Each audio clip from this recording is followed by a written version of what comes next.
All right, good afternoon, everyone. Welcome to the Task Force working session of the Homeless Task Force. Appreciate everybody's time, and Task Force members, happy Monday to you, and public, thank you for being with us here in person or watching online.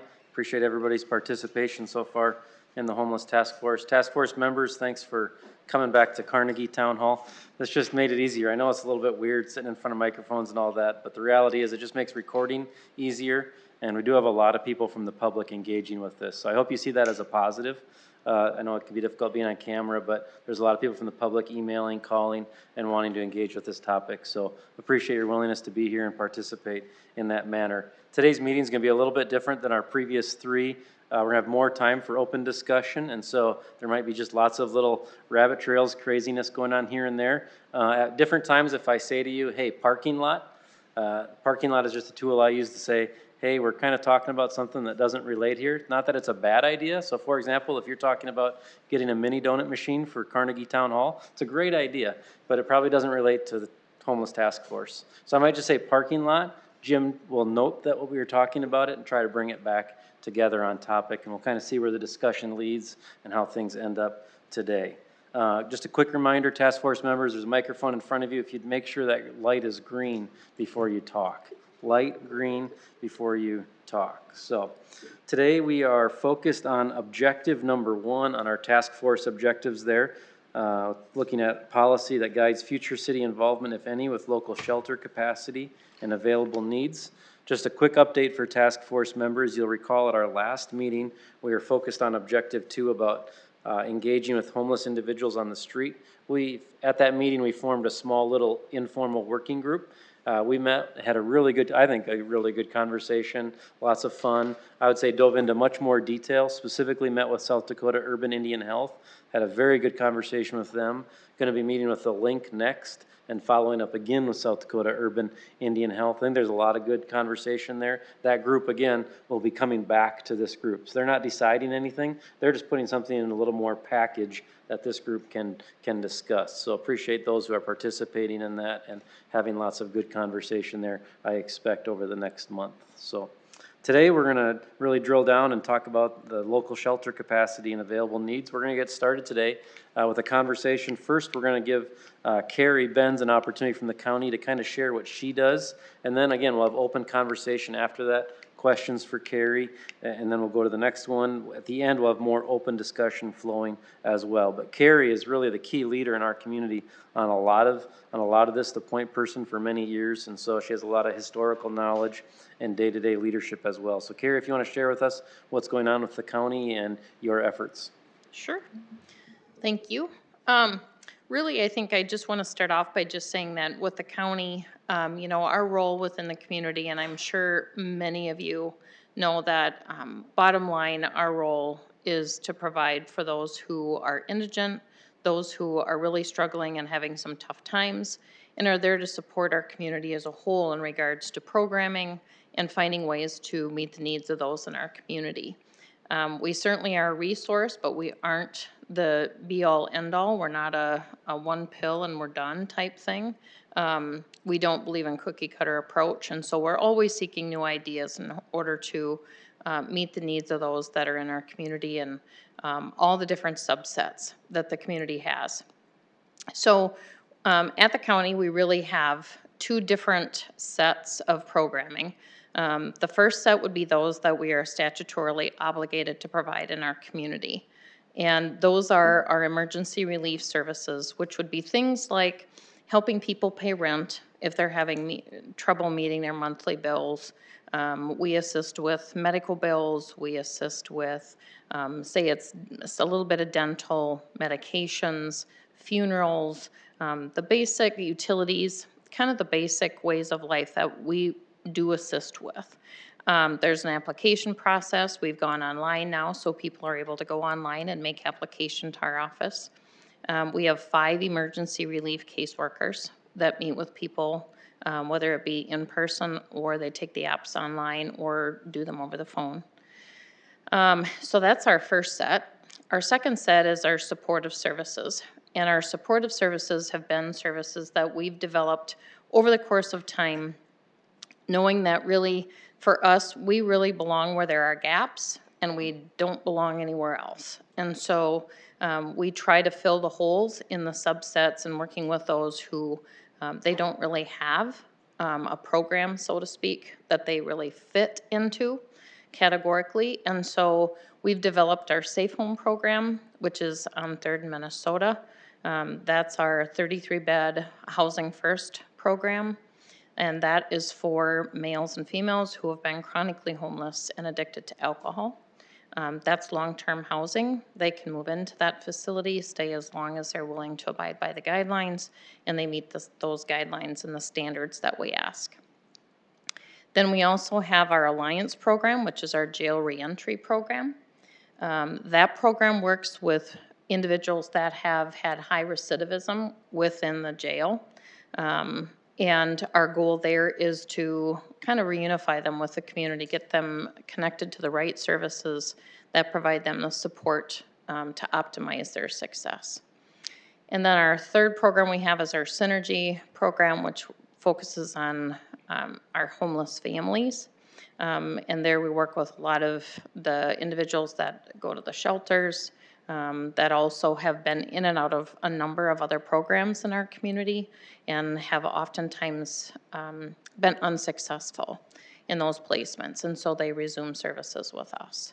So all in all, our main office, where there is about 20 of us, and then there's also another 25-ish at Safe Home. So we are a staff of anywhere at any given time between 40 and 45 staff. So our services really are broad.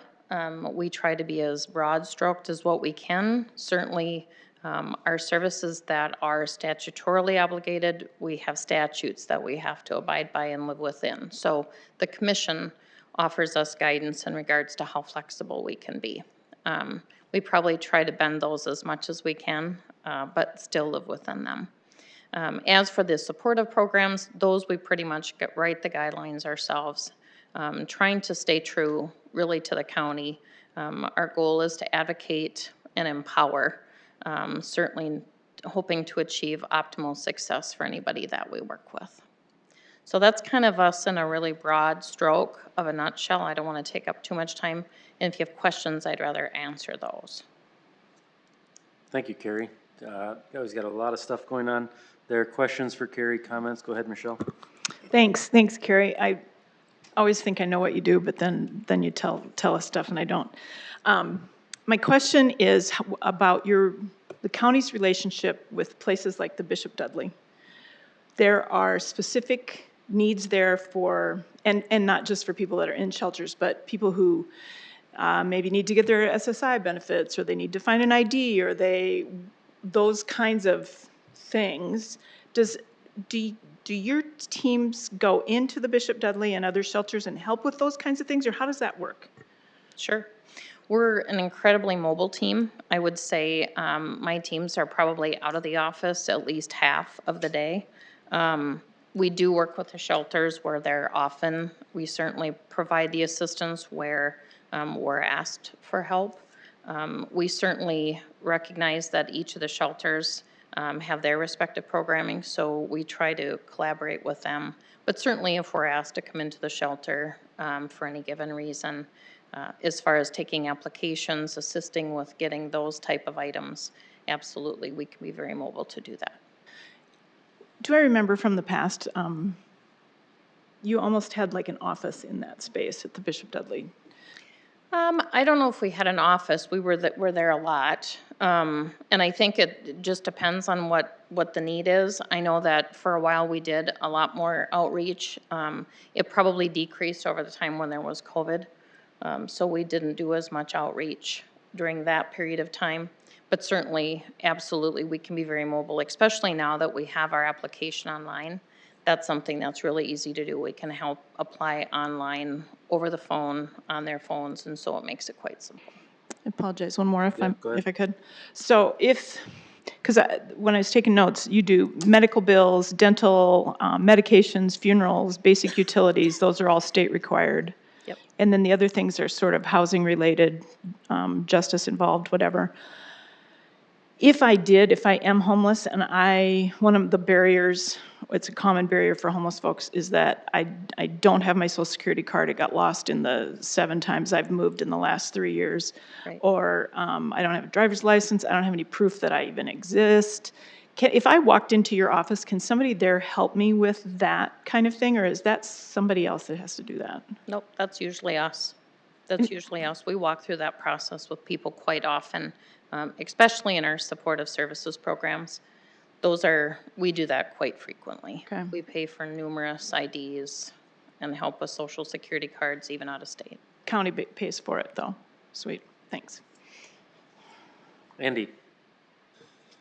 Carrie, when you talk about the statutorily obligations, the ones that Michelle just recited, to what degree do you have to meet the needs? Like, do you have kind of a burden to make sure everybody has a place to stay, or you do your best to provide some resources on the edges? How far does that mandate go? I think, as with any county within the state of South Dakota, when we're given that charge, we certainly do the best that we can, knowing that we have individuals who will be incredibly compliant and willing to work with us, to those who have no interest at all in working with us. So certainly we do what we can. I think certainly are there opportunities for us to try to better engage? We're looking for ways to do that all the time. We do outreach to the parks. We do those type of things to try to encourage people to come in, work with us, at least consider options. But as far as being able to be, to say that we have a definite or a defined number that we have to meet, there really isn't. And I think if you would ask the 66 counties, you're probably going to get 66 different answers. But for us, the leadership prior to myself, Hugh was a firm believer that county was the first stop, and we should be that first stop, to be that priority, to meet the biggest need, and then try to connect from there. So we've kind of continued to fulfill that desire. Good, Kaden? Thanks for being here today, Carrie. You mentioned that you have 5 emergency relief case managers. So say they engage with a family that needs help paying rent and utilities to stay housed. What is the process moving forward? Do they get passed on to Synergy so that they can maintain that support and keep that information getting to that family, so that in 3 months they aren't calling you again and saying, hey, we're behind on rent again, we need assistance? Like, what is the support moving forward for these individuals that utilize the emergency services? So when we have families come into our office, our goal is to do an assessment kind of on the front end as best as what we can. Sometimes they'll start with an ER caseworker. Once the ER caseworker has gotten into the interview to find out, get a better idea and feel for what their situation is, oftentimes they'll determine that this is probably going to be a family that's going to need that additional support far beyond what our emergency relief would provide. So they will immediately make that connection with Synergy. So once Synergy starts with them, they stay with Synergy. Most often, I would say when we get families in, that's the case. If we know that they're homeless, they immediately go to Synergy. So it kind of depends on what their situation is, what their, I guess, how much we feel that they could potentially manage on their own. But most often they get touched by Synergy. Yep. Go ahead, one more. Heather. And I'm guessing that's the same for the Alliance program. So those that are really, we're seeing a heavy pattern of recidivism. How are those names coming across your desk? Is that with the jail? Or how are you tracking that, I guess? Our Alliance program really coordinates significantly with the jail. We have access to the software within the jail, so we're actually able to track who goes in and out of jail, so we have constant communication with them. Those that come across our desk are managed by 2 of the caseworkers or case managers that do constant interaction and interface with the jail. So we're able to monitor who comes in and out, how much, how often, and we meet weekly in a meeting called CART, which is a Coordinated Assessment Reentry Team. And with that team, that's really how we review those that are getting out the next week, what their needs are, who's best to meet with them, because that's a multifaceted team. So we have individuals from across all providing entities, so it might be substance abuse, mental health, medical. We make sure that they get connected to the right provider, and then that provider makes connection with them before they're released, if at all possible. And then from there, we determine who's going to be kind of the long hauler, who's going to make sure that that person gets connected to the right services. So I would say as far as referrals go, it's primarily the jail, but they certainly come from the public defender's office, the public advocate's office. We get COs that do, and then obviously self-referrals. All of the inmates have the ability to go on the kiosk and send us an email. And so we can directly connect with them as well. Jesse? So Carrie, we often hear that people are sending their homeless populations to Sioux Falls. Do you, what do you believe to be true, and what are you seeing in your office?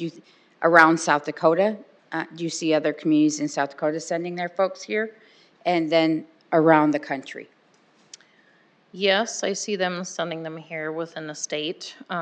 We often have people arrive who have received a bus ticket that may be from their community to here. They may be on their way to actually destination C, but they only get sent here, and then they're sent to our office so that we provide the next leg of the bus ticket. I think as far as an influx within the state, I think there's constant motion, to be truthful. I think there's that population that continually migrates and moves around our state. As for out of state, we've seen a significant increase of arrivals. I would say Texas, California, and New York are probably three of the primaries that we see quite a bit. We've seen a few California. When we've asked why they're choosing to come here, a lot of it is it's an open state, so it's freer to do as they choose. They believe that we did right through COVID and remained open. So in states that they've been in, where they've lived, that wasn't the case. So they want to be able to come here and have that opportunity. So do I see a big influx? Yes, certainly. Thank you. Terry? Thank you, Carrie. So I recognize the Safe Home program being a approach that supports harm reduction. And so I was curious if you could share a bit more about your understanding of harm reduction, why the county supported it, and if there are conversations about growing into that model, because I often hear about the wait list that is there for the Safe House program or other programs like that. So you can confirm, is there a wait list, and is there more conversations about utilizing harm reduction when dealing with this population? Sure. So I'm going to assume that there's probably at least a portion of this room that well remembers the challenges that we faced when we brought forward the concept of Safe Home. Safe Home is a facility where individuals who have significant addiction to alcohol are allowed to live and continue to use the alcohol as a means of coping and a way of life. What's been challenging is that initially people thought that it was going to become just a flop house, that people were going to party and it was going to be a nightmare, that people weren't going to get well and it was going to be horrible. And in fact, we just had our 10-year achievement of being open, and a decade of making a difference. And it's been a decade of significant challenge, for sure. We've learned along the way, but, and we've learned from those 33 individuals. I think that's where having involvement of those that have lived experience is so critical. We've learned just as much from them as they have from us, I believe. But that facility is a facility where we meet the individual where they are. It's housing first. And so the individual is able to move into our unit, and being able to have a place to call home, to be able to have a place to walk in, close the door, and be safe, have 3 meals a day, not have to wonder where they're going to eat, and also have then the case management piece. And so, with that said, once they move in, the challenges continue. I mean, life doesn't just become rosy once they move into safe home. They still have all the significant challenges that they had when they moved in. The difference is we really start working on the harm reduction, which is how do we've had individuals that moved in that were actually taking Pine Sol and filtering that through bread and drinking that, utilizing hand sanitizer. And so we certainly try to migrate off those substances, and even if we can just get them to drink plain beer, that's an accomplishment. So it really is working with that individual to learn better coping strategies, learn how to manage life in a completely different way with different strategies. And over the course of time, it begins to happen. Safe Home is its own community up there. They ironically enough care very much for one another, albeit some days you really can't tell. But they really do a significant service to each other in making sure that they get home. And that really is what it is. It's home. It's not a facility. We've made it a home. We care about them. We celebrate holidays just like we do as a family. And so Safe Home really has been utilized as a tool to provide those 33 individuals the opportunity to feel like they're a human being, that they deserve just as much service and care that any of the rest of us do, and have access to it. And so when you talk about a waiting list, yes, there is a waiting list. Our challenge with that waiting list is obviously that they're very difficult to track. They move frequently. They're on the go quite a bit, so they're a transient population. So are they always around and we're able to find them when we have an opening? No. But we certainly keep them on the list, and we try to keep everybody alert as to who we're looking for if we have an opening. Do I think that people have to wait a long time to get in? I think initially when we first started, that list was much longer. And it was a little more challenging just because we had everybody that was interested. And everybody can be interested until it's time to move in. And then it becomes a real challenge because now we have to sign a lease. It's long-term housing, so for a lot of those individuals, it's signing a lease for the very first time. They've never had an apartment of their own. It's being responsible and accountable. Again, things that challenge that population. So we do have a waiting list, but I don't think it's as long as it used to be. I think at any given time, we probably have, I would say, maybe between 10 and 12. So certainly not huge. As far as expanding Safe Home, I've been asked that question a lot. And you know, for as well as it operates and for as much as I have really enjoyed being one of the people that brought that to life, I think our challenge is that we really need to get on the front end of the bus. And by that I mean, you know, we have individuals who have been lifelong consumers. And they are, you know, when you can blow a 0.6 and you're still walking, that's pretty significant. And so I don't know that I would like to see us emulate that for that exact reason. I really would like us to look at how we can expand services on the front end so that we can do interventions sooner, which is why we really developed Alliance.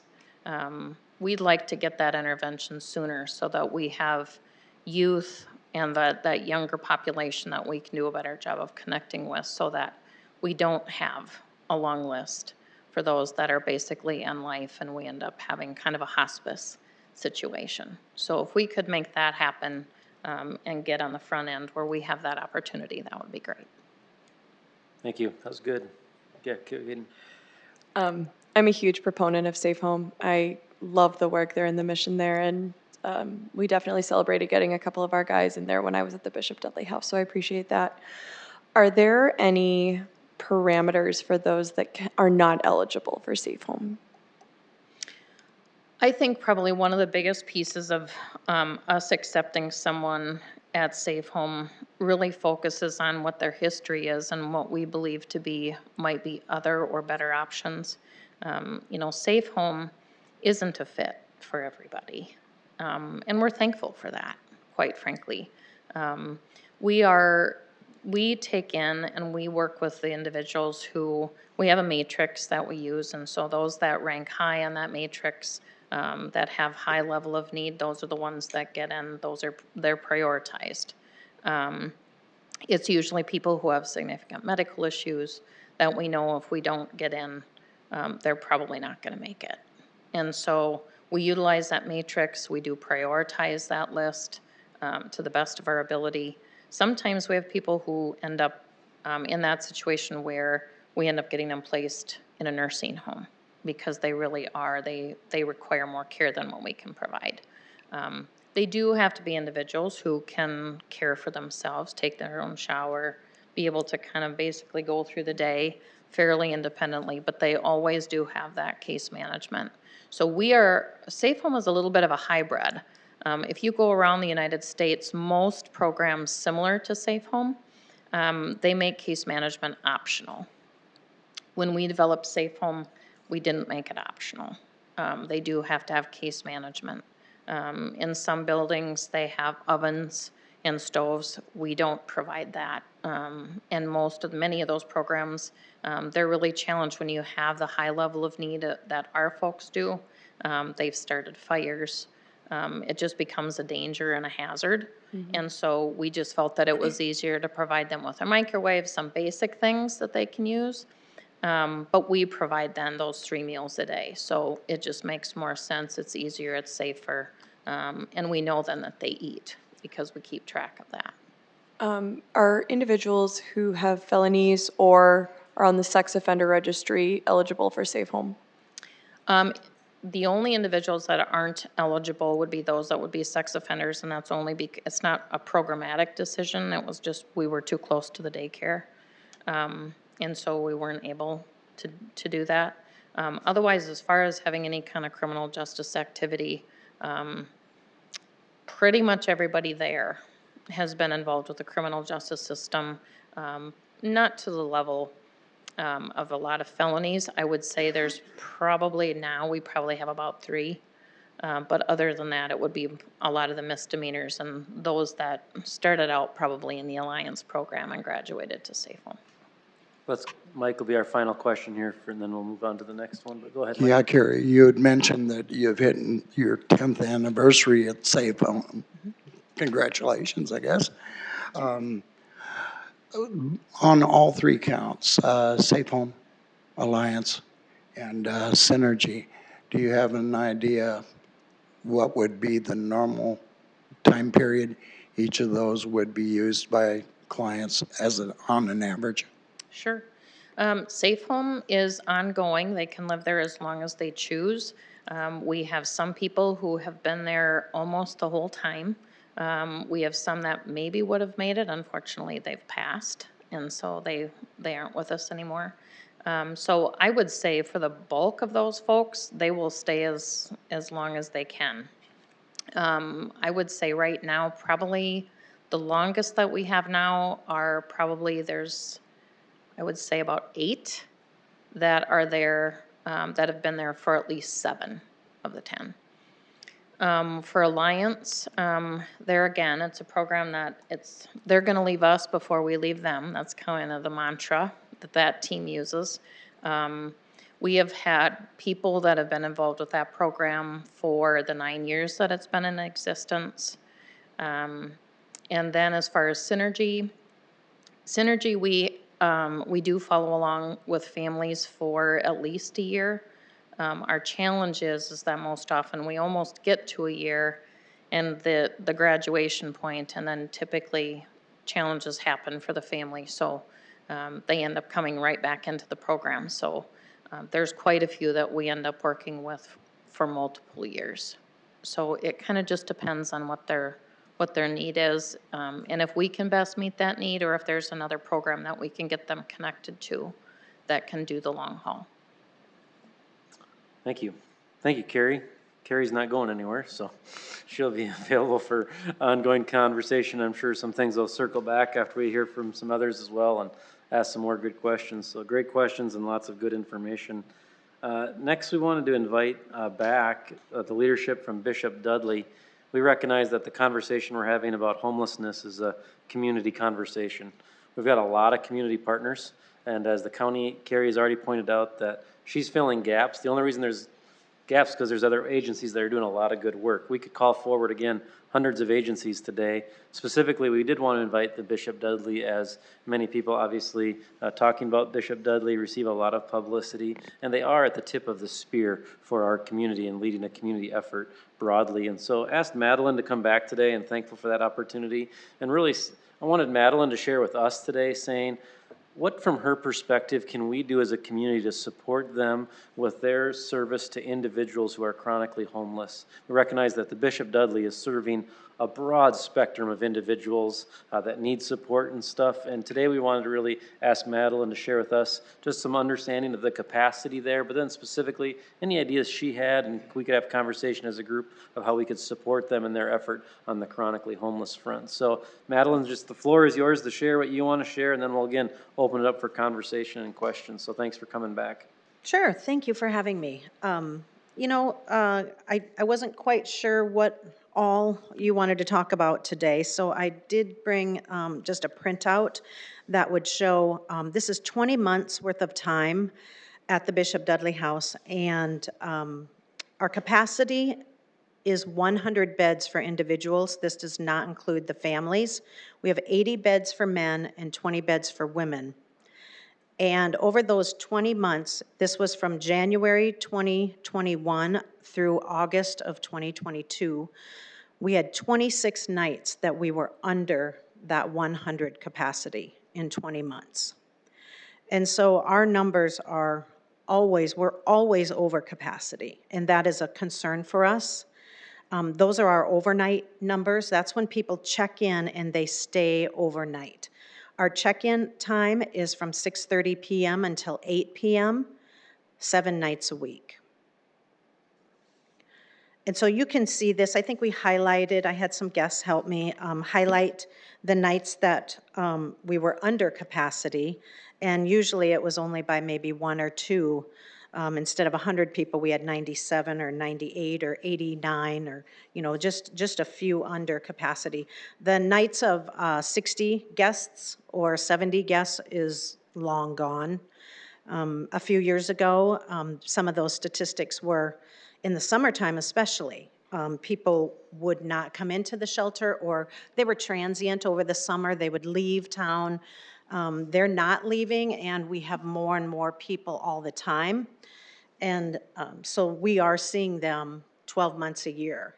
So that overcapacity was something new just a few years ago, to be over 100 guests in the summertime, June, July, and August.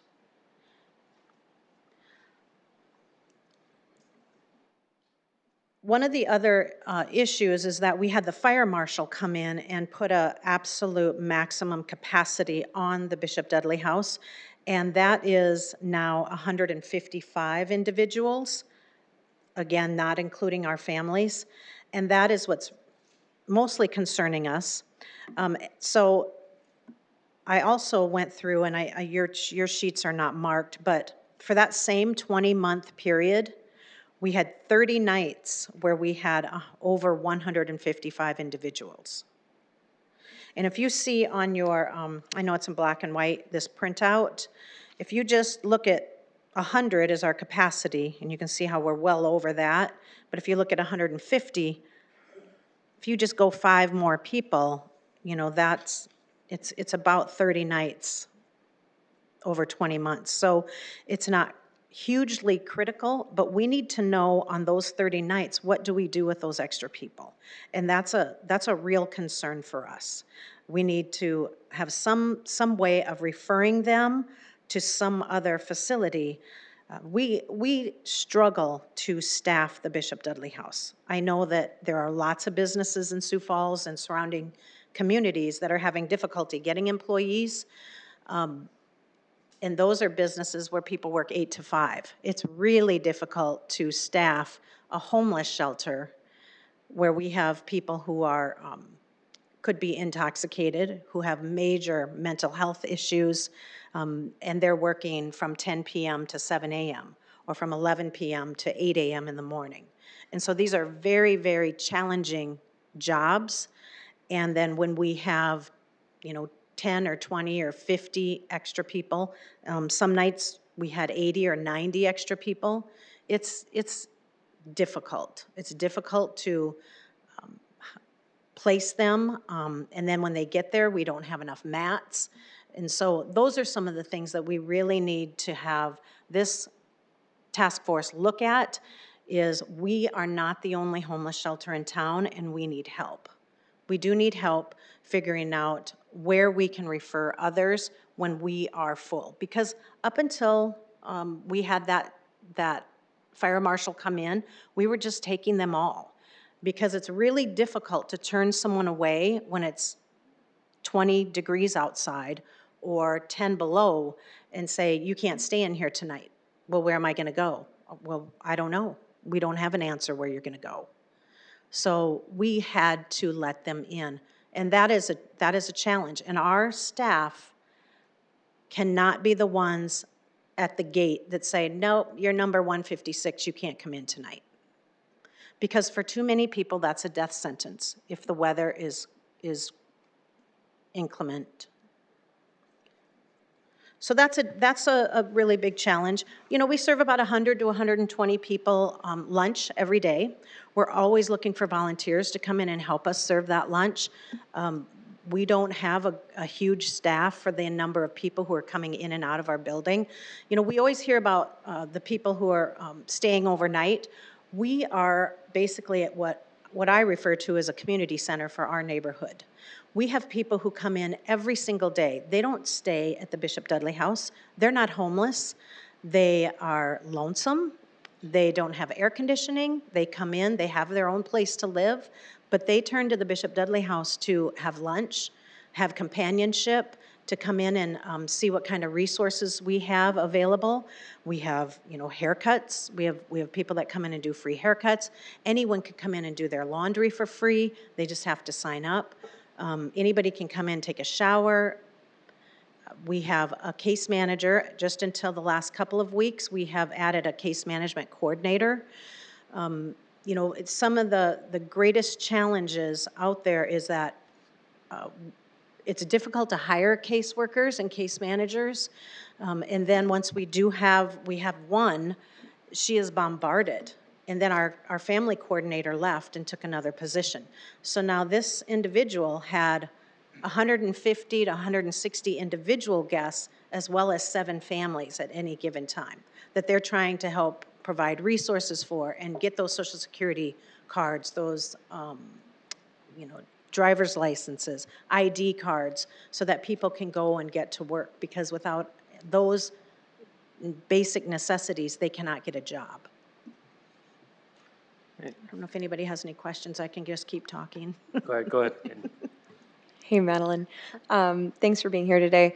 Are you seeing the same trends that Carrie is seeing with indigent community members coming from out of state and landing at the Bishop Dudley House? We see some, yes. We've had people fly in who are wheelchair bound from Miami because they saw on an advertisement for South Dakota where, like Carrie said, we're free and open, and there were no COVID restrictions, and so people were coming here, especially over COVID. We saw that a lot. I don't think we have seen that quite as much because people are pretty savvy. We get a lot of emails and a lot of telephone calls, and mostly emails to our info@BDHH that I'm coming that way and I need a place to stay and we're over capacity. You may have a place to stay, you may not. You cannot count on it, and if you're here, you may get a mat on the floor, you may not even get a mat. And so we are very honest and open to people who email us and say, if you have a family, our family rooms are full and we do not keep a waiting list, because people are very optimistic. If you tell someone that, yeah, our family rooms are full, we have 7 family rooms, and they'll say, okay, well, we might just stay in our van for the next 10 days, or surely it won't be that long. Well, some of our families are really, really difficult to house for all kinds of reasons. And so they might be there 3 months or 6 months. So we don't keep a waiting list for families because we don't want them to stay in a bad situation, an unsafe situation, while they think that they can get a place at the Bishop Dudley House. Counselor Subbard? Thank you, Mr. Chair. Thanks for being here again, Madeline. So remind me again, so you've got 80 rooms for men, 20 for women? 80 beds. 80 beds. One Okay. room, 80 beds. That's what I was going to say. I was trying to put together how many were in a room if there were rooms, and I remembered, okay. So when you say 155 can be there at one time, so you'll put mats around wherever you can put a mat down? That's how you get the extras in there? And what is the number where you just absolutely cannot let somebody else in? The fire marshal tells me it's 155. So that's the number. When they say number 155 is checked in, that number 156 is not to come in. That's the capacity. Now, we didn't have that exact number until late last spring or late winter. We had the fire marshal come in because our board of directors was concerned. When we had 190 or 192 guests come in, and we have 3 or 4 overnight staff, that's a lot of people. That's a lot of people to handle.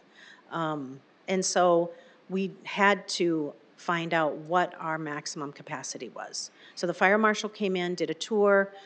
They had a meeting. I think they talked to, it was Dean Lanier, and came in and said, the report said 155.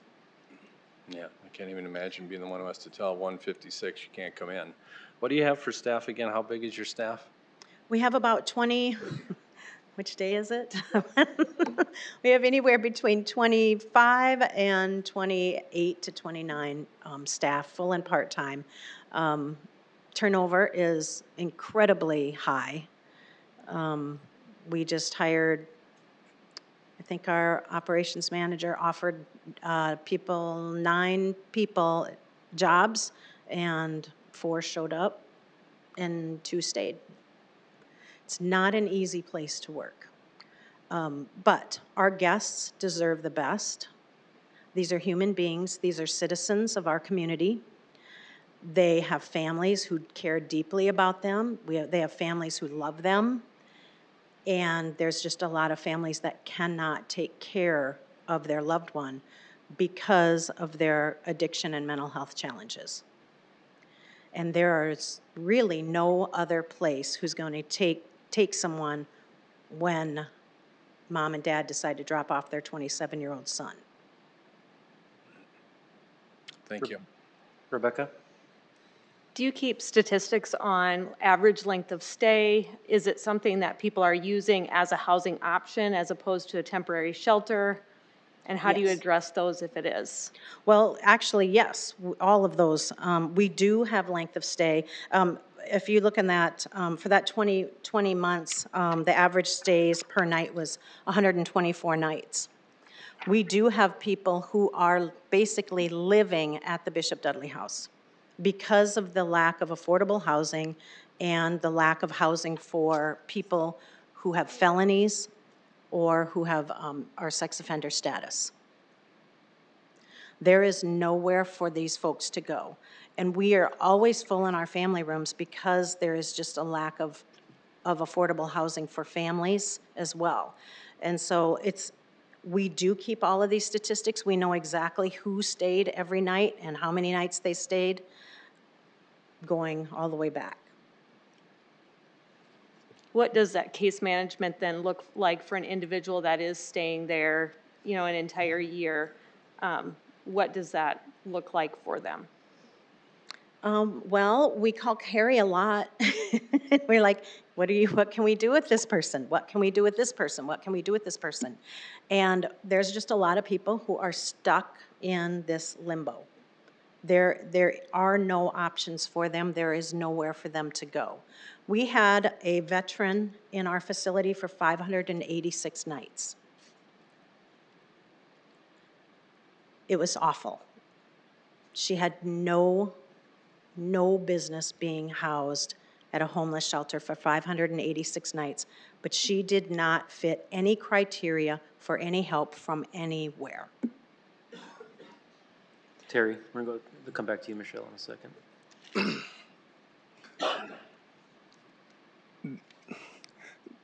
Being a member of this task force, this is the one statement, Madeline, that you made that just continues to torment me, being that you don't know what to do with your 156th guest. And it's not your fault, but I am struggling to sleep imagining what it would be like to be in your position or your staff's position.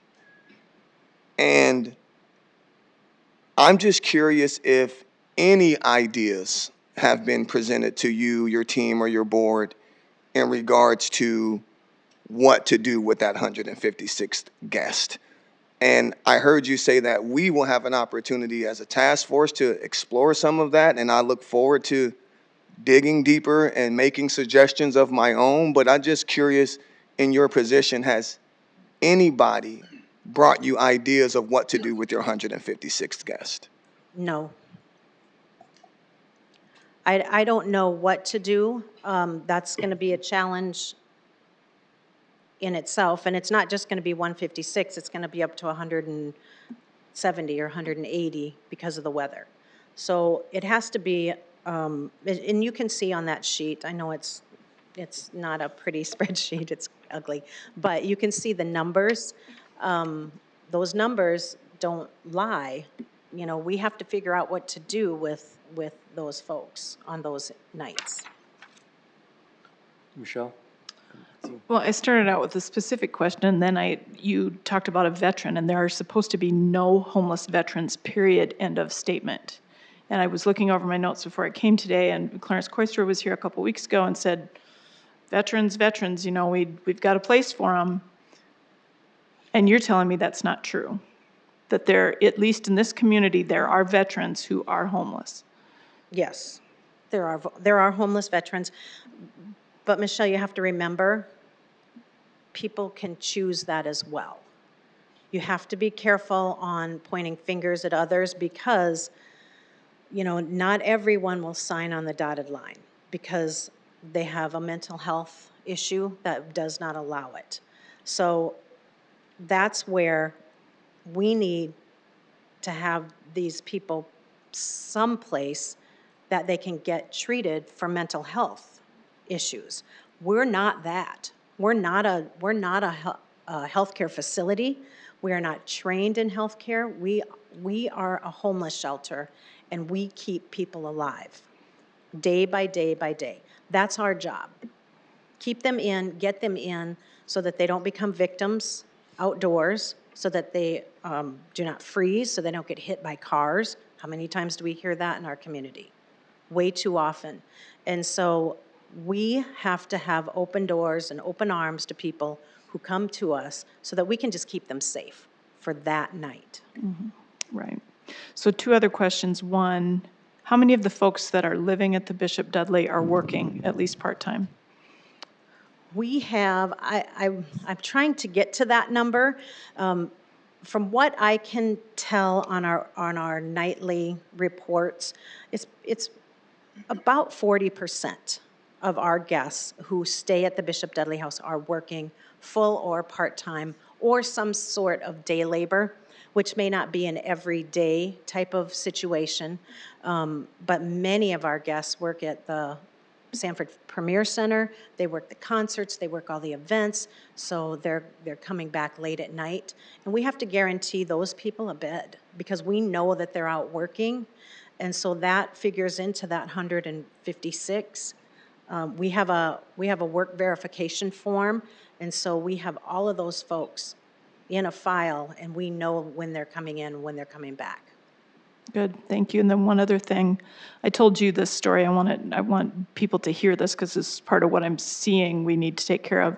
I spent some time at the McDonald's in your neighborhood recently talking to a couple of people from the neighborhood, and conveniently, a fight broke out in the parking lot while we were sitting there. And so as this McDonald's staff responds to the fight, and the person I'm with who lives in that neighborhood just automatically calls 911 and describes everything that's going on, I asked the McDonald's manager to come over and just answer a couple questions. The first thing she said to me, because I asked, how often does this happen? A couple times a week, because the shelters kick them out, is what she said to me. I know that to not be true, at least in 2 cases of the shelters that I know of. But would you talk about, I'm just going to say it, people's rights when it comes to staying at the Bishop Dudley and participating at the Bishop Dudley? And then again, that, there's that time period where you do check in and then you do make people go eat. Would you talk about that? Do you kick people out, and what does that really mean? No. So I know there's a lot of miscommunication or misinformation about our hours at the Bishop Dudley House. We are open from 8 a.m. to 5:30 p.m. We are a day shelter, and we're open 365 days a year. We serve lunch Monday through Friday at 11:30 a.m., and on the weekends, we serve an early dinner at 3:30 p.m. And so we serve a meal every day, and we're open. We're open on Saturdays and Sundays. We have a wake-up call at 6. It starts at 6. Imagine getting 150 people out of bed every morning, especially some of those who are going to work and get in late.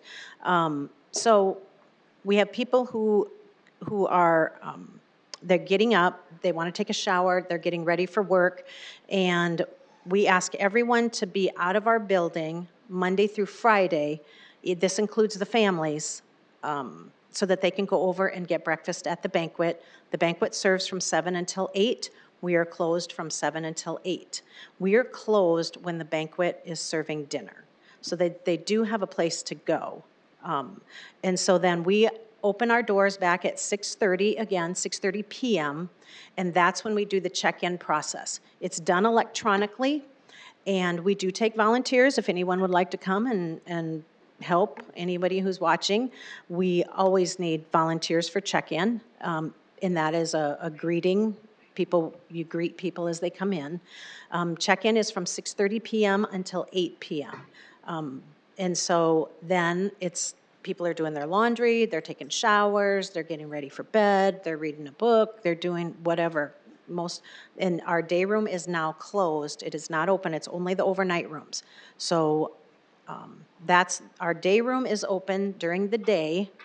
Our night room is open at 6:30 until 7 a.m. So we are there. Our staff is always there. There's somebody there 24 hours a day. On the weekends, the individuals, we ask them to go, because then they can go eat breakfast at the Union Gospel Mission they serve.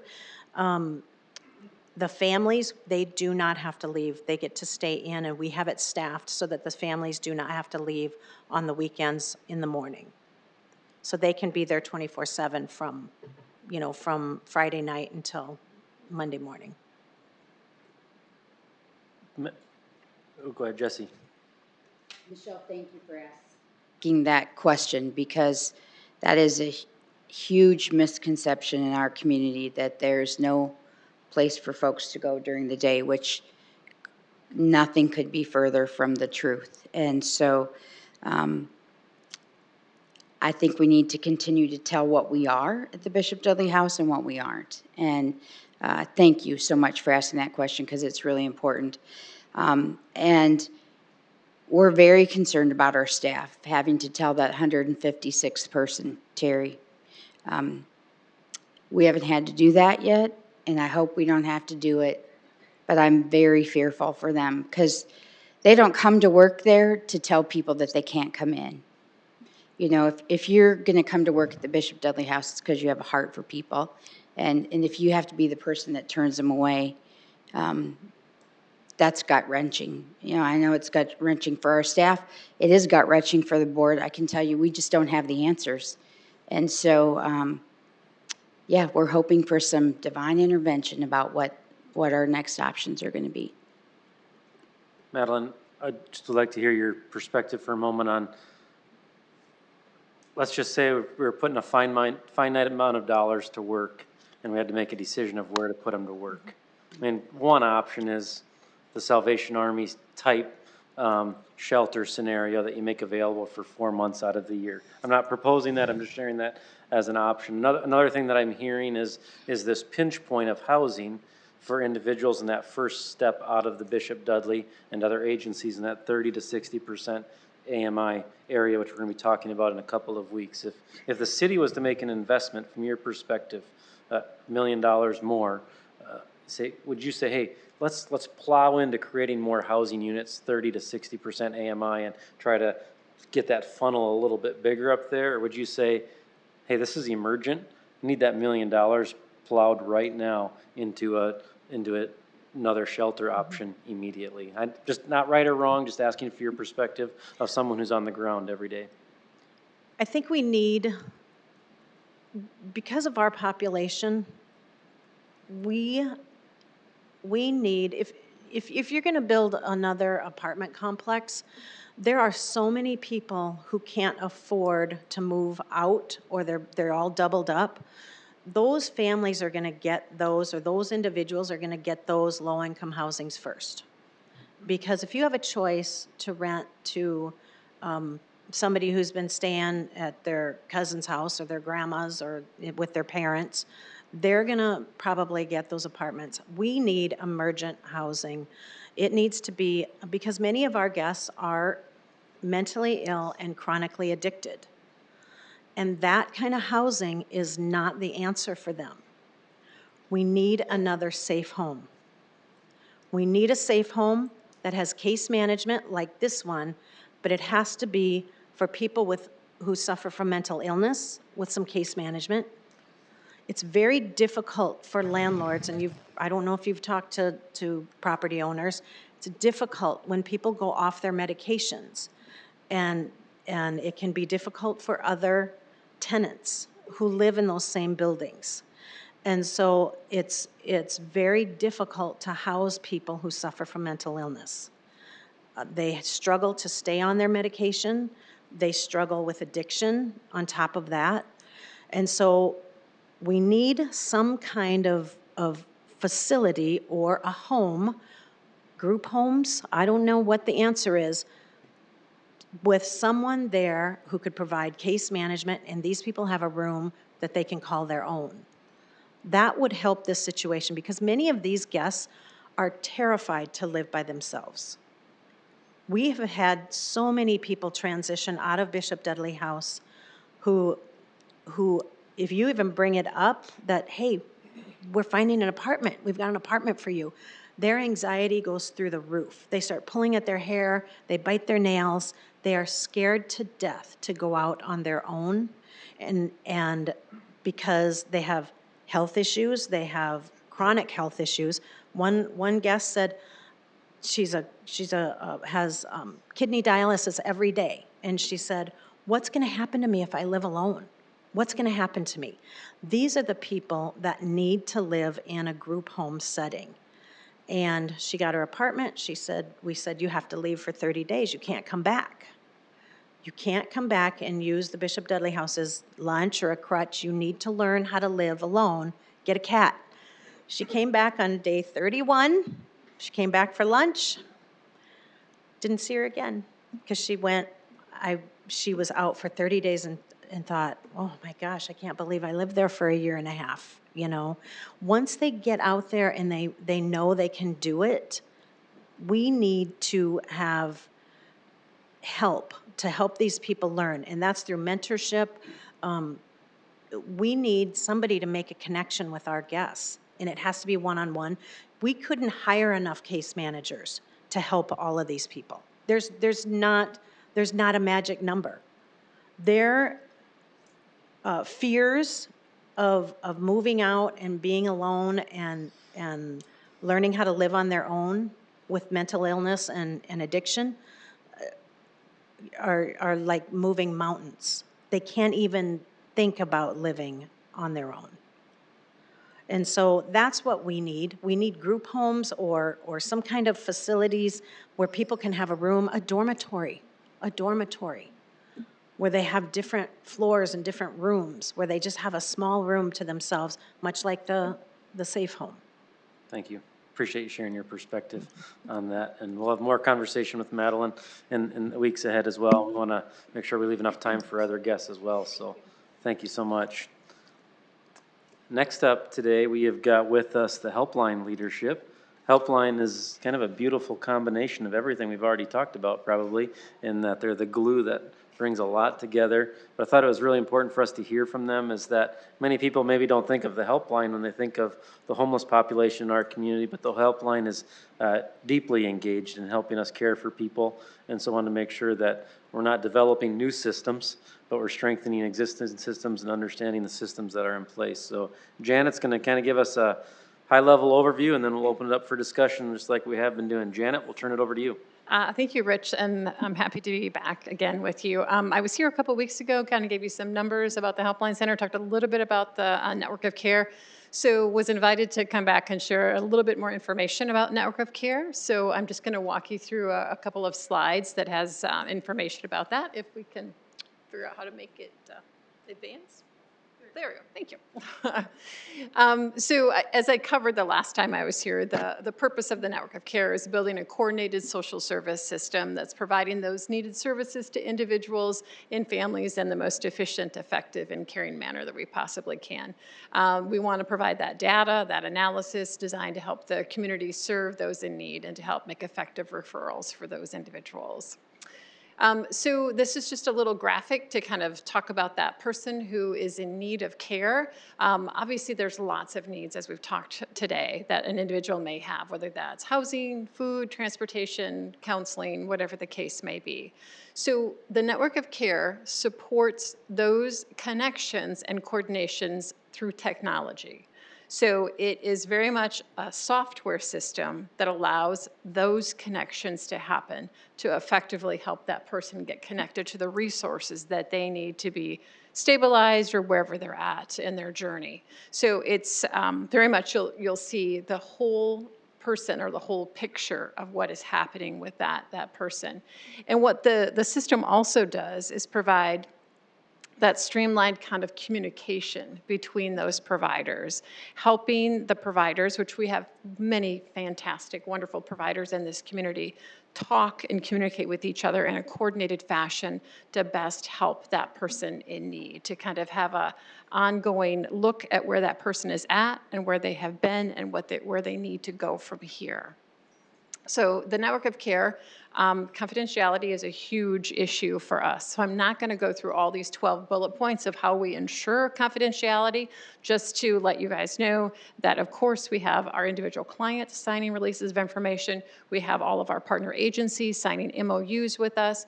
And the newest thing that's happened is our software system will be fully HIPAA compliant in the next month, in this fall. So because we've had so many providers who have come to us who are those healthcare providers, who that is something they have required and requested, is for the system to be HIPAA compliant. So we have moved in that direction, so to better meet the need in the community for that. So as we look where we're at right now, this is our current list of partner agencies. So you can see it's a variety of social service agencies that serve individuals generally with basic needs. That's what we're sort of focused on when we're talking about the network of care. So through July of 2022, so this is just 6 months of data that we've provided. Almost 4,000 services have been documented and provided within that system, and then there's been over 1,000 referrals that have made within that system. So I know Rich invited us to come talk about looking at the individuals who your conversation is about, those individuals who are homeless or who potentially could become homeless. How could the network of care system better help? And how could we help solve some of those problems? So we need to look from where we're at right now to where we can be in the future. And that's really gonna be where the conversation goes next, on the steps we need to take to expand and build on the network of care that we already have in place. So I've invited Betsy, who is our Vice President of Program Development, to come up and share a little bit more about that. Thank you for inviting us today. I think from the expansion potential of the network of care, some key points that I really drive our work forward is 7 years ago, Janet and I were at a national conference as these systems started to develop. And one of the speakers said, a person in crisis is a really bad historian. And that is a lot of what's happening is they have to remember who they talk to, what's happening, who's waiting for what document. And so that really drives how can we provide a technology structure to help the frontline providers, because we cannot ever take away the human connection, but how can we better support through technology? And so when we look at the expansion potential, is one is to add more providers to the network. And so we have those current providers. We're working very closely with Bishop Dudley Hospitality House as well with their software and working on how can we integrate it. I think when someone hears about the network of care, they might automatically jump to one software. Well, that's unrealistic. Not every provider in our community can use one centralized software. So when the network of care started in 2015 through Community Conversations, we did pick a software. In 2021, the pandemic had us reevaluate many things.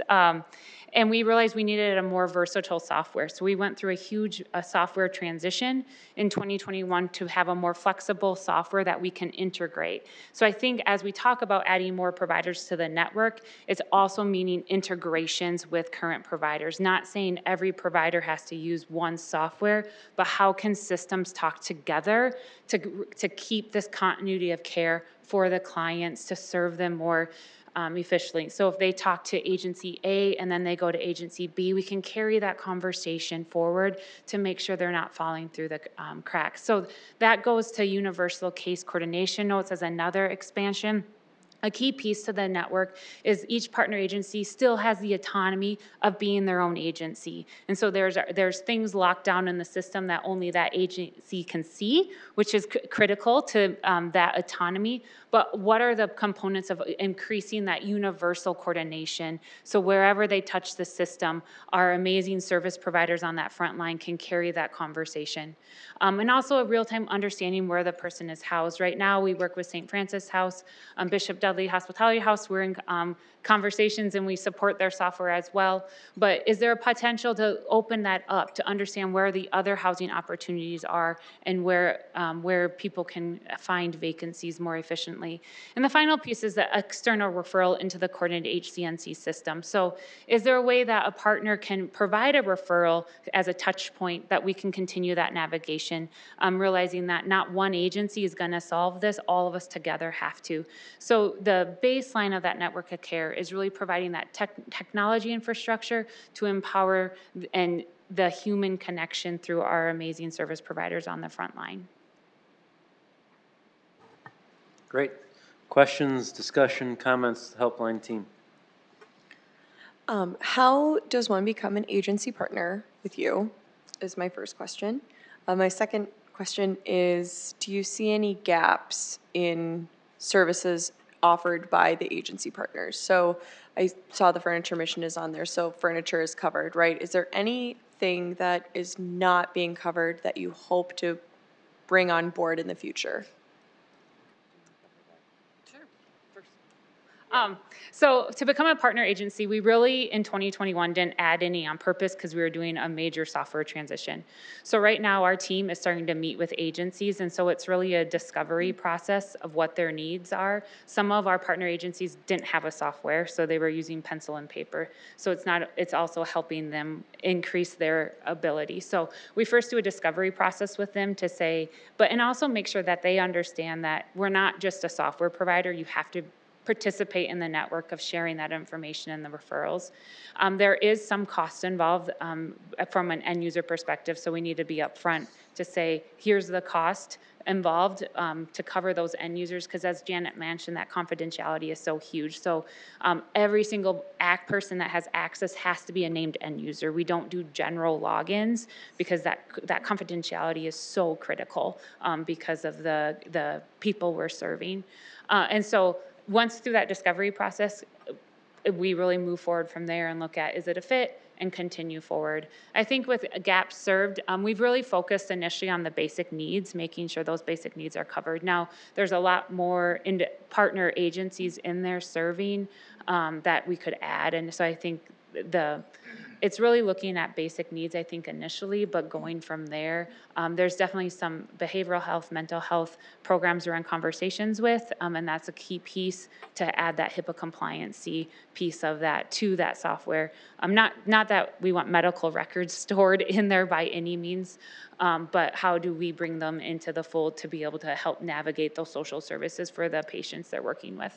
Yeah, I have one more. Sorry, Rich. So does 211 feed directly into this? So if an individual calls 211 for the first time, are they given their own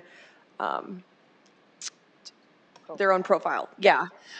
Not directly, but that's in progress. Okay. So we are working on that coordination because I will tell you, Terry, we are, in the winter, we get many of those calls on 211 in the middle of the night families, and we are very concerned because those, just as Bishop Dudley staff see those individuals face to face, we hear that on the phone. And so we have an amazing coordination with county emergency on-call, but we are concerned on what happens this winter. Moment of quick chair privilege before I take the next question. Would you willing to share with us the cost of the end user? Yes. So it's $30 per end user at the moment, but with the HIPAA, it will be $40 per end user is what we're expecting. We have to go through all the final costs, but. $40 a month, a year? Per month, yeah, per month, yep. Thank you. Other questions? And then there's administrative costs to the system that the Helpline Center works to secure through fundraising and grants and donations. I just assume you guys have cash on the trees to take care of that. Andy? You know, at the stages when you were adding new organizations to the network, what were the obstacles that you were hearing from them about making the decision to join? Was it just needing to know more? Was there consistent themes that you're hearing? What are some of the challenges to expanding this to more agencies? The cost, most likely, because nonprofits have limited funds, and a lot of nonprofits, they're very interested, but then when it's per user, that changes the conversation. So the cost has been our largest barrier on that conversation. And that's the ongoing cost, not like a startup cost? There is some startup costs. Sometimes that depends on how intense of the build they want us to do in our staff capacity from an administrative side. I would just add to that, there are some other barriers other than cost. Cost is probably the one that we hear the most. But we, as I mentioned with the confidentiality, we do have each partner agency sign an MOU that's pretty extensive. And so we have had some pushback or obstacles from some of our agencies because they've been reluctant to sign that MOU. So I think Michelle asked me the last time if we had barriers with government organizations. And we have had success as we've expanded the network of care to both Brookings County and Cottington County. Both of their county governments have signed the MOU. We've made a slight modification to that MOU that met their needs, and so they were able to join the network. Can you move your slides back one so we can look at that list again? So my question is about those folks that are, one, when you talk about an end user, let's make sure we understand that that's, if my agency has 5 staff and I have 5 people I want to be able to use that, it's $40 per month, right? Correct, per person, yep. Okay, and then have you found concerns among those folks who now have profiles in the system? Does that bother them? No, we've had relatively little pushback from any of the individuals that are in the system or used this system.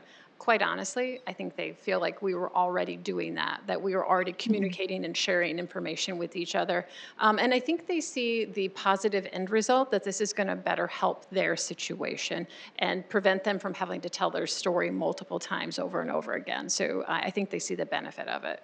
I love that line about how a person in crisis is not a good historian. That's exactly it. I know early on in the conversations you were talking about kind of an ID card that would go with each person. Has that developed, or is it you just go by?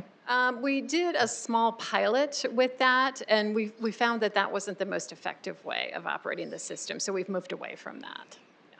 Cool, thanks. Terry? When looking at the slide for partner agencies and then the the infographic with surrounding the person with all those needs and stuff, like it's really comforting to see like places like Furniture Mission and mental health support and counseling and stuff come into place. But what I noticed that is still a pretty huge gap is the housing, and that's kind of what we're talking about. I mean, you see places like the Francis House on there or the Bishop Dudley, but what I'm curious about in regards to bringing in more agencies on there. So, for example, I'm familiar of other housing options, but they're not on this list. I'm thrilled to see the community outreach on the list as a member of the board and knowing we have Hezekiah House and also the One Roof program, but I'm also familiar with other faith-based initiatives like through Celebrate and their Celebrate Freedom program, or what Central Church does and some of their revitalizations. What is the gap between these other housing-based options, maybe even individual landlords who are open to helping people in emergent situations? I'm seeing a gap from other housing initiatives and individuals and wondering what's missing there to bring them online with the system.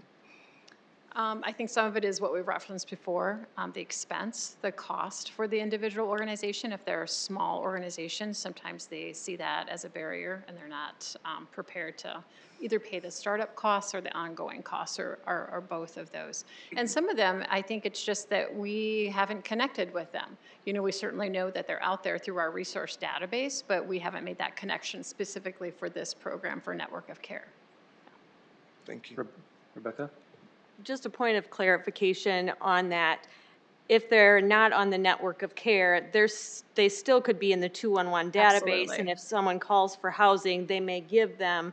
Correct. It's just that Central Church wouldn't be able to pull up the network of care and find out that they've been to 3 other agencies within the last month, correct? Yes, thank Okay. you for clarifying that, Rebecca. Okay. That is correct. Mike? One of the concerns that I have one of your handouts, paper handouts from 2015.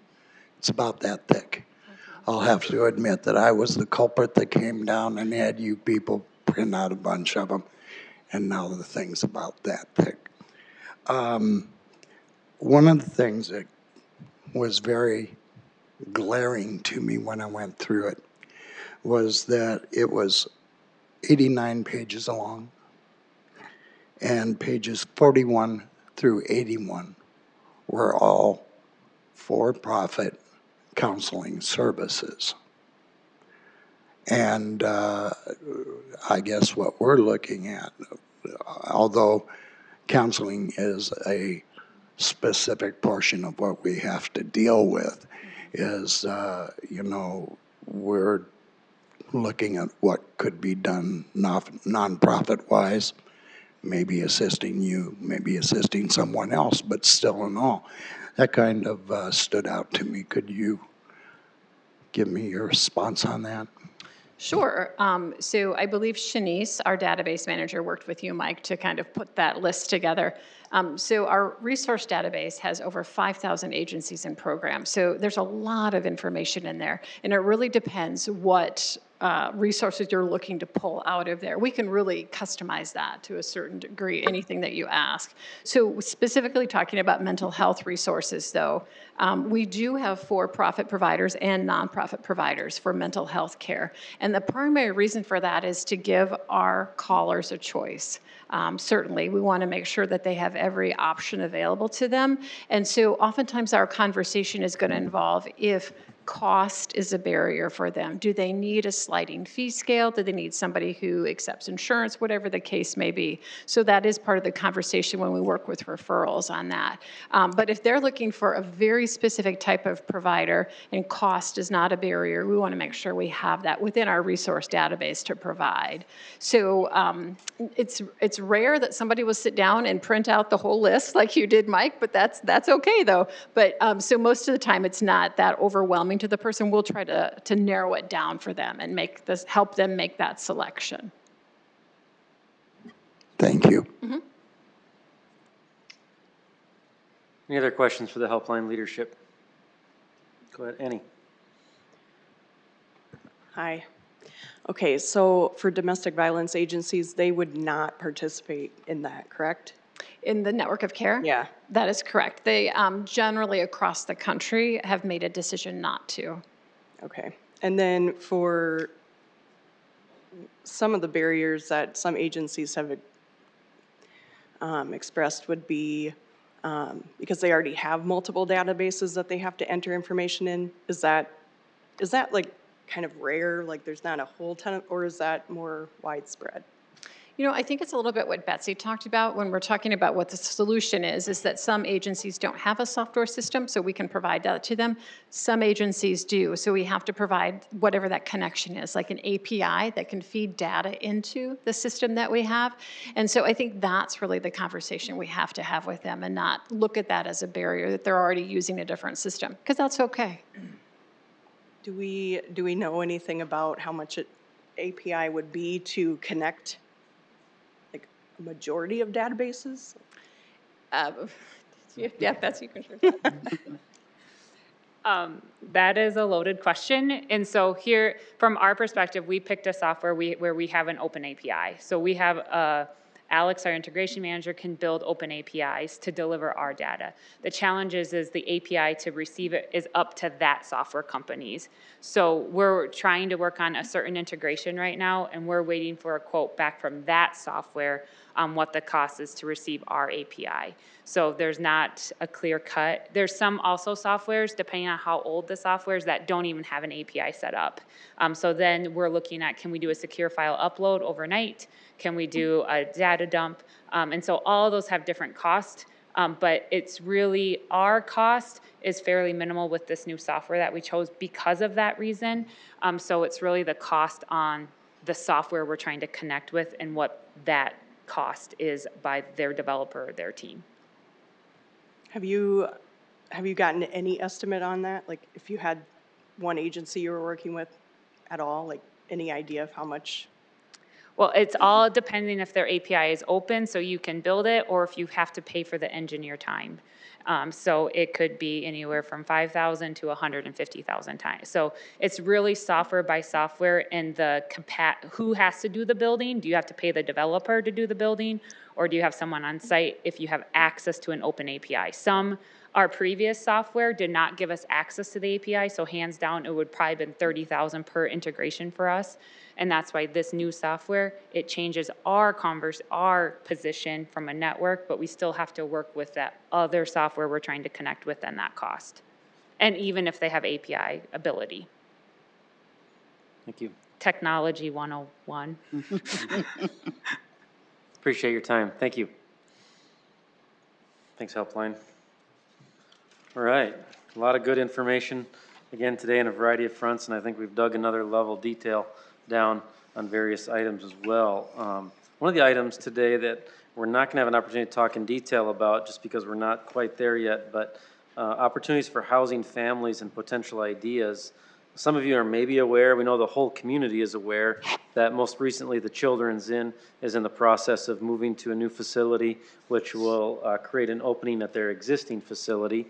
Not available today yet. There are a variety of agencies that are in conversation about appropriate use of the existing Children's Inn facility and the potential of purchasing it, establishing programs there, potentially for families as well. Carrie from the county obviously is staying close in those conversations. I was able to learn a little bit more last week, but we want an opportunity over the next 2 weeks to really learn some more and allow those agencies that are exploring that to talk with us further. So we didn't think it was appropriate today to dig into that when those agencies themselves maybe haven't had the opportunity yet as boards and leaders. We don't want them hearing that from us rather than those agencies and organizations. So do want to let you know that that idea is being explored in the community. Again, this is a community conversation. We would expect over the next couple of weeks some of those conversations to come back here and influence some of our ideas and thinking. So that's what's going on that front. Wanted everybody to be well aware of those conversations as well. So I wanted to do next, open discussion on next steps. This could just go a bundle of different directions. And so what I was thinking we could do next is, and this might be uncomfortable for everybody, so you can throw your tomatoes and walk out if you don't want to do this. But I was thinking that each of us take like a minute and a half, and we just kind of said, hey, here's what I'm hearing, here's what I'm thinking of process, or here's what I want to learn more about after today. So as we process the information we've received up to this point, specifically on this issue of shelter capacity, available needs for that shelter thing, what are you thinking about? What would you like to learn more about? Just kind of go around and everybody just take a moment and share something that they're thinking about, would like to learn more about. We'll get all that information on the table of where reach out individually and then try to pinpoint our way moving forward. So who would be willing enough to be bold enough to get us started on that? I realize I'm just dropping it right now, but Michelle seems like she started. She already has notes. I did not give her a heads up about this. So Michelle, you want to get us started? Then I we're would just love gonna... to do that. Thank you. And no, he didn't give me a heads up. I just, as I've been thinking through this process, and I have taken liberty of meeting with some of those folks who have been in our meetings previously. I said I was at the McDonald's for a while, and I need to see stuff, and that's how I process. So I did make a note to myself. For me, there's really three main issues. The first one I've talked about already is messaging. We cannot ever stop talking about and sharing the news of what it means to be homeless in this community and the opportunities that we have for services. That, Madeline didn't use the words today, but it is not illegal to be homeless. You have a right to be homeless. You have a right to be on the street. And so we need to understand as a community what that means. And then another friend of mine who's not here tonight either, but often says to me that we have to decide as a community what we're willing to tolerate. So that to me all fits into a package that I'm calling messaging. And then I see two other main issues. One is that there is a handful of very visible panhandlers who are not breaking the law. They just happen to be all in one place. And they tend to be, there's about 30 of them is my understanding. I have the data here somewhere. 10 of them are frequent flyers at the link. They are well known to all of the folks that are in this industry. And to me, that's really low-hanging fruit. And the response to that low-hanging fruit is exactly what has been said 2 or 3 times here. It is called housing first. We get them into a place where they can survive. And the Safe Home is an example. I also hear, and I've read all the testimony, that we don't want it right there. We don't want it right downtown. We don't want it in the same corridor.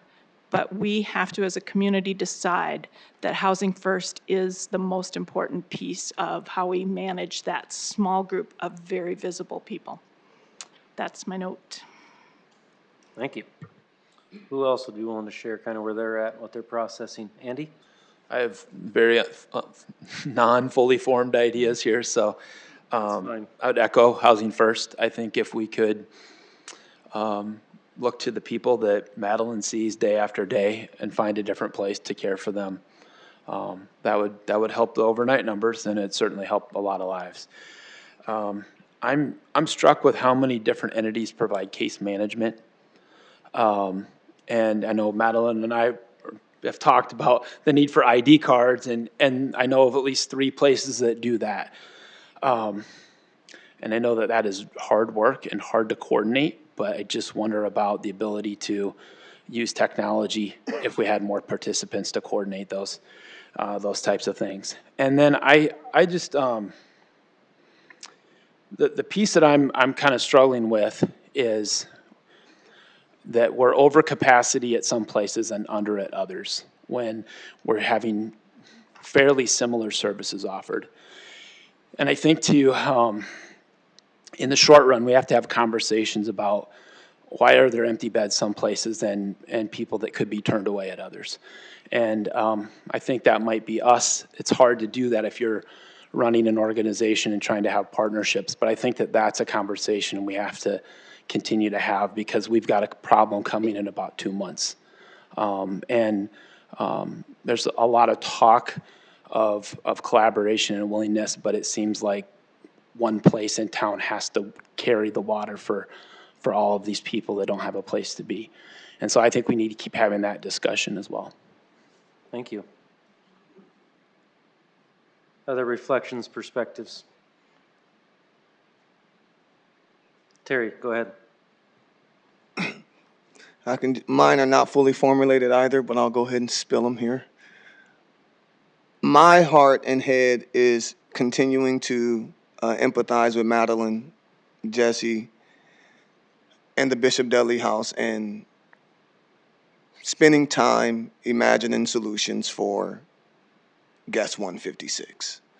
And I just want to be a part of that. I mentioned I have some ideas. I got some thoughts. I think that the team at the Bishop Dudley should hear them.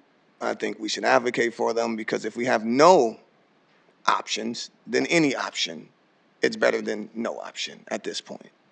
And so my heart is just really wanting to meet with you, Madeline, meet with the members of your board, and start to imagine what type of creative solutions can we come up with in that case.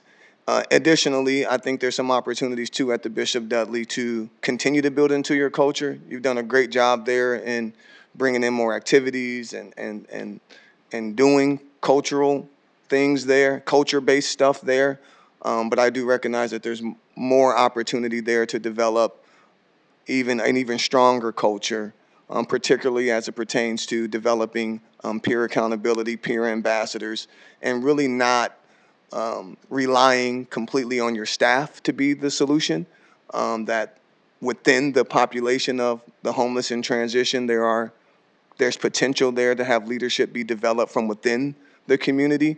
And it's an approach called fostering a therapeutic community. It's a whole science and research, and I've been studying it for years, and I would love to be able to have the opportunity to talk with you about what does it look like to design a therapeutic community for that population of people, that the people that are there at the Bishop Dudley could have a even better experience, but then also those that you don't have the space for have some options as well when capacity dictates you have to turn them away. Thank you.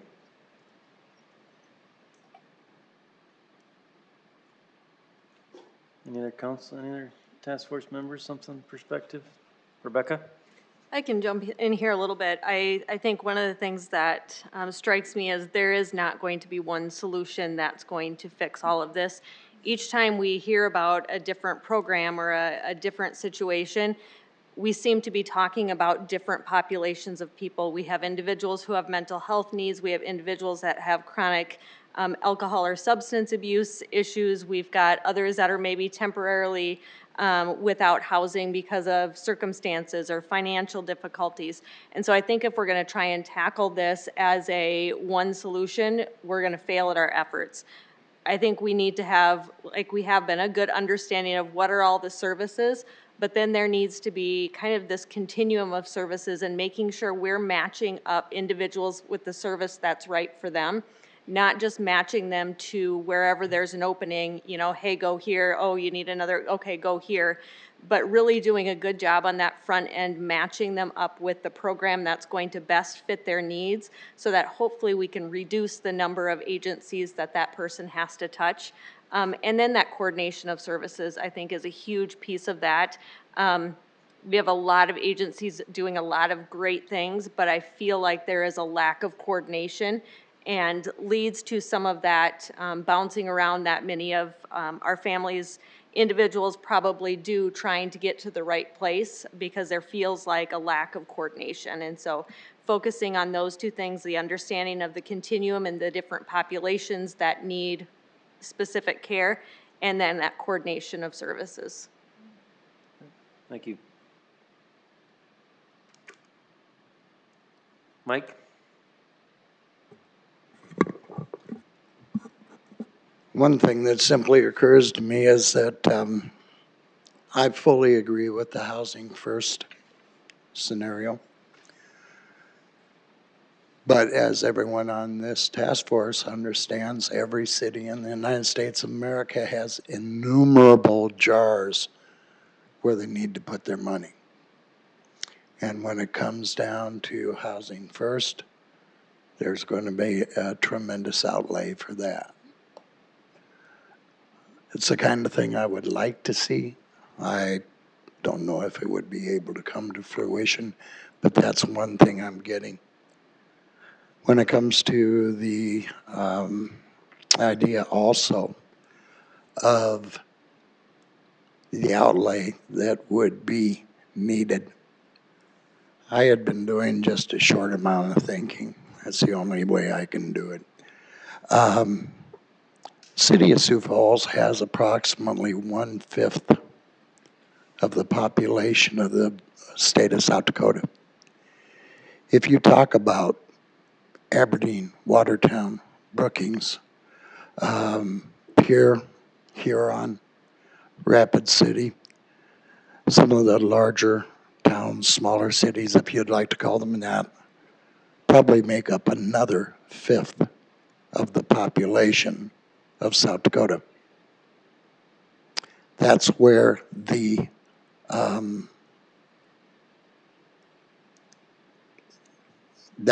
homeless are going to be. If a man's got a 160 acres up by, let's say, Colson, he's not going to see a homeless person. Somebody over by Miller has 160 acres. He's not going to see a homeless person. Somebody out by Faith with 20,000 acres isn't going to see a homeless person. They're not going to see a problem. As a thought process, I feel that the city of Sioux Falls should have a liaison with Pierre concerning homelessness and see what funds could be made available in that way. Thank you, Mike. Anybody else have any thoughts they want to share before? Share some thoughts if you want to. Annie? Okay. So I meant Rebecca, to say that with excitement, by I the know, way. right? Rebecca is correct, along with a lot of the other people that have spoken. It's not just one solution. I think 211 is correct. We need to connect the databases. That's going to eliminate a lot of silos. We need the street outreach and the case management, which Urban Indian Health is working on. We need the Housing Trust Fund, which Thrive is working on. We do need to increase housing for those with addiction and mental illness. I think there's some state money capabilities there, and we do have a representative that works with the state. That would be me, and whoever else is working with the state. But I think there's opportunity there. We just need to make some different changes and progress on how things happen in Pierre. We need case management and housing. I think we need a stronger partnership between the mission, Bishop Dudley, and the county. I know that they have partnerships. I think that they need to be stronger, more streamlined services there. And the housing navigation tool that we started working on, we need to go back to that. That's my short list. Thank you. All right, lots of good thoughts. Anybody else want to share before we wrap her up? Sure, I'll toss out a few thoughts.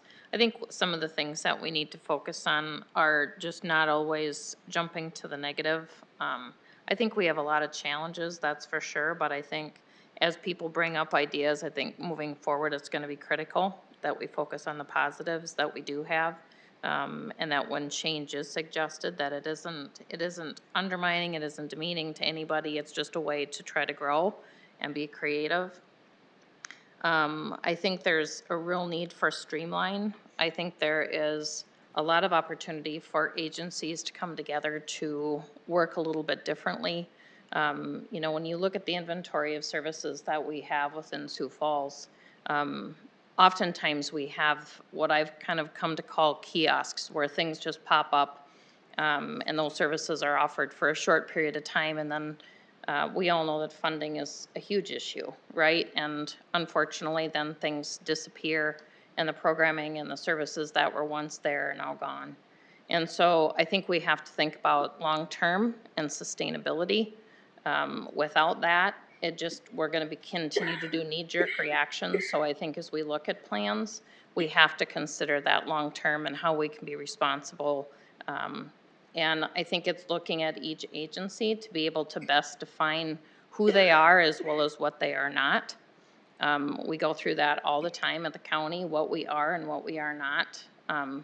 And I think that each agency needs to do that, and when we can hone in and we really work together to best define what each of those programs are, we can best tool them to function best. And I think when we can constructively create a community where services across the board are consistent, people are held accountable and responsible to be a team player, I think we can be much more successful. And I also think with communication, it's imperative. Having the data to be able to support what we need to do is imperative. Numbers don't lie, typically. You know, I think it's important when we look at numbers, we can all take numbers and we can make them dance, however we want them to tell the story. But I think it's imperative that we just look at things honestly, and just have honest, stern conversations of what we need to do as a community to function best. Thank you. Lots of different ideas and perspectives here. I think it's really good, so I really appreciate everybody's willingness to share and stuff, and I'll try to summarize here a tinge and lay out an idea for how we move forward on the fly a little bit.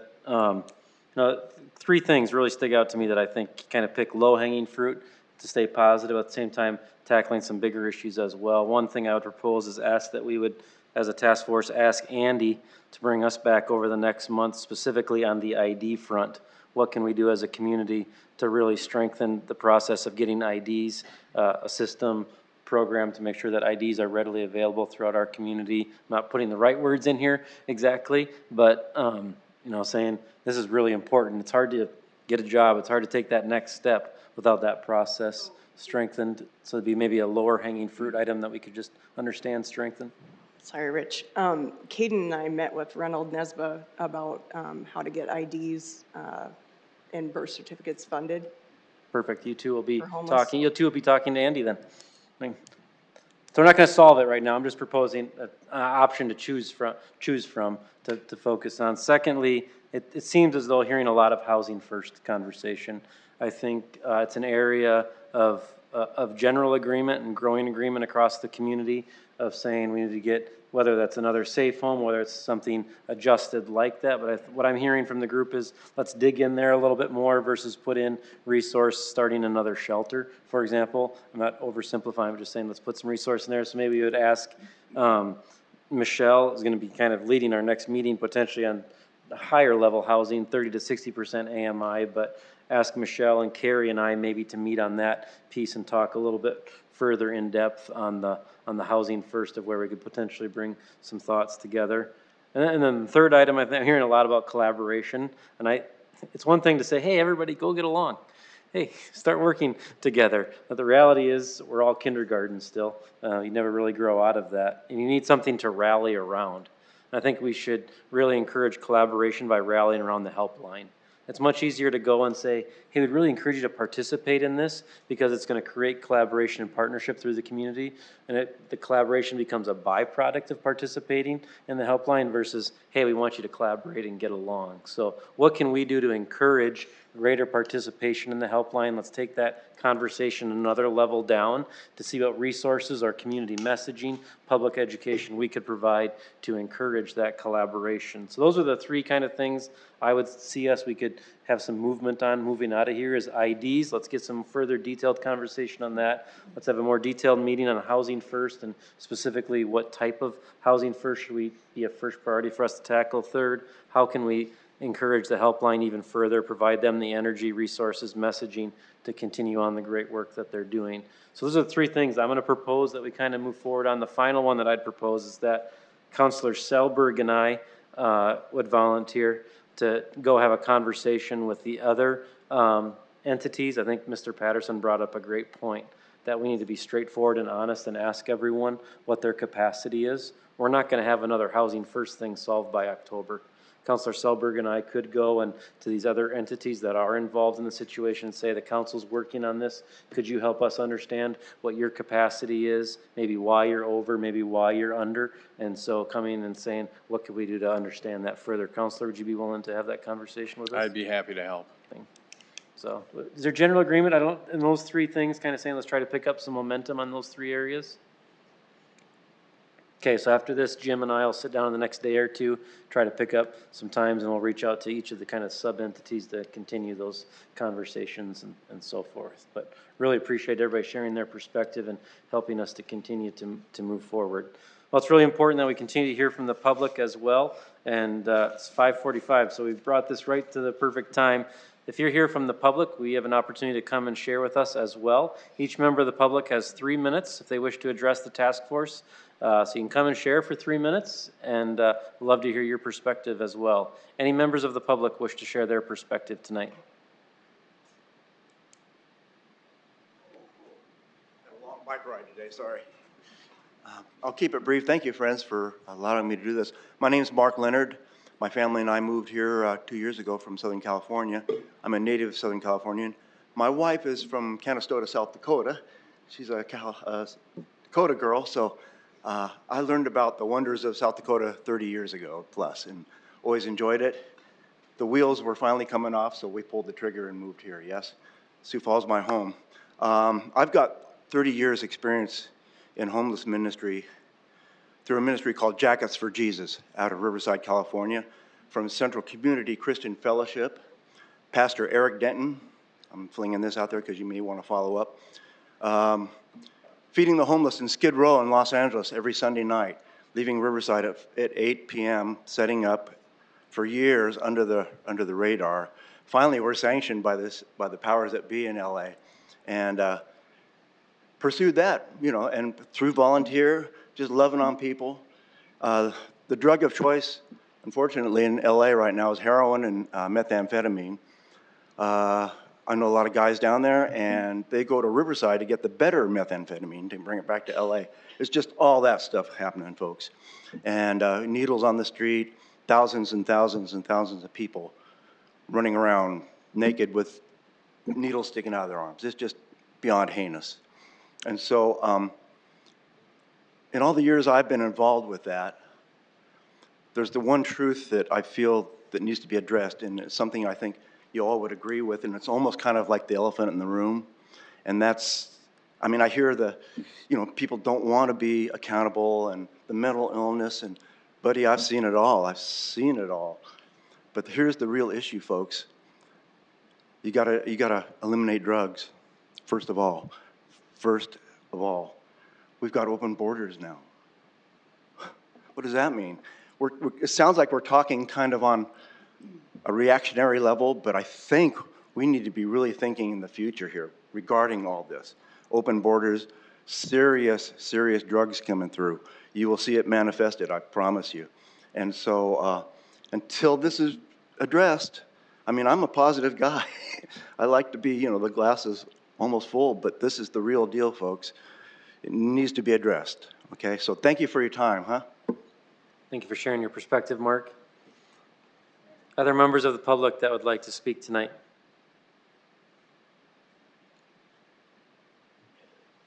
Can hop right on up next. Welcome. Sure. Hi, I'm Phyllis Ahrens. I just want to restate a lot of what Madeline said. I said she kind of just stole my whole thing, but Carrie Benz and I remember the days when I was a nurse at 5th Street Connection, and we had that big, beautiful blue house on 8th and Minnesota Avenue. It was a transition house for 12 people who had serious mental illness but needed to learn the skills to live successfully in the community. That house went. Those services never got replaced. I'm working with a small group of family members who have their loved ones in another city in South Dakota because Sioux Falls does not offer transitional housing for people with serious mental illness. They've got some for people who have substance abuse, but not when your diagnosis is schizophrenia and you're not addicted to drugs. Another thing I kind of wrote down here is as we talk about facilities, a lot of people are not in my backyard. Downtown is sacred property. We don't want those guys living downtown with me. So Don't shove them out into some place just because they don't fit. And yeah, decent, affordable housing. We heard the talk about felons, how hard it is for them to get a place to live. I'm actually working with these families to set up some time with legislators. We've got to change some laws or whatever it takes so that people don't have to live in some slumlord's basement. Yep, and the supported housing, that's my big thing is not everyone has the skills to live independently. They need to be taught how to do that. So I think if we can get our big blue house back someplace with some supported housing, we'll find a lot of the need for Bishop Dudley to go down. Thank you, Phyllis.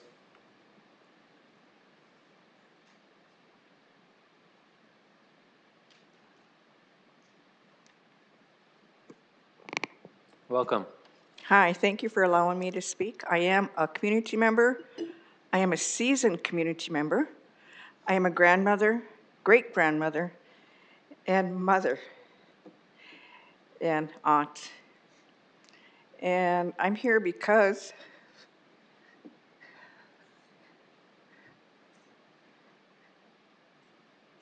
I'm curious because my grandson was on the streets, no longer on the streets. He was homeless for 3 months and became a member of, I think, Madeline's place, and he liked it there.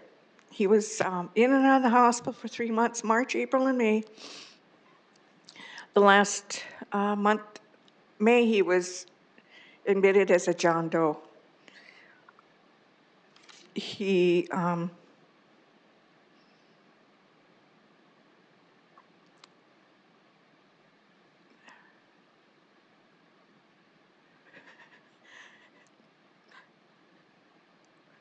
Bertolus Bridges became homeless after he passed on. I don't know if you remember hearing about the unidentified man that was found in the river June 14th. That was my grandson. We loved him, we cared for him very much. He was a workaholic when he worked. He had issues with alcohol and drugs. He has 4 children, and which 3 are in my daughter's care. I wished I had known about these programs before. Thank you, Carrie, for sharing. I never knew about this program. And I'm curious, so I'm here. Because I said, what can I do for my grandson? How can I honor him? I go down to the Statue of David, and we used to sit on that bench down there, but they removed it and they said it was bent, so we used to sit there and just pray and think about him. I now go down to some of the homeless people, and I saw some today and took food to them. And I asked one lady, I said, I'm going to this homeless meeting today. I don't know what it's all about, but I'm curious. She said she wants to get a job. She needs an ID. She wants to get off the street. So thank you, Carrie. I want to see you, if I can get a card from you. Thank you. So I've learned a lot of information by being here. And I want to be of help to the people on the street. I am Native American, and I go up to the people. I'm not afraid of them, only if I feel their energy is negative, and I can feel it. And if I feel that negative energy, I stay away. But I'm there, and it helps. My daughters and I go down there and bring water and just sit and talk to them, not at them, but to them. And that lady I helped today recognized me. She said, how is your daughter doing? I said, she's not doing very well. But I am the parent, grandparent, who lost a son. You need to see that real faction of us as people and who we are and how hard it is, even as relatives. My daughter and I would be tag teams. She would be going down. She'd have to take his daughter to therapy on Sycamore, and she'd drive down 10th Street. Mom, I saw Drew today, she said, I said, where is he at? She'd call me up and tell me. I'd get in my car and go drive. The story's probably the same as a lot of people, but I'd go down there and find him and I'd talk to him. And I said, Drew, if you're hungry, I'm here to help you. He said, no, I'm okay. But each time I saw him, he was getting worse and worse. And he ended up dead in the river. And he was my grandson. Thank you. Thank you for your willingness to share. Sorry to hear about your loss. Other members of the community that would like to address the task force tonight?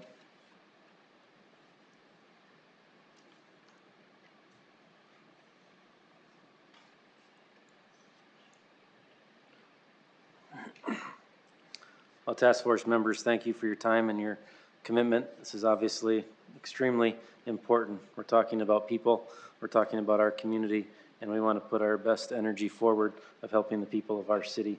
So thank you for your willingness to be here and participate.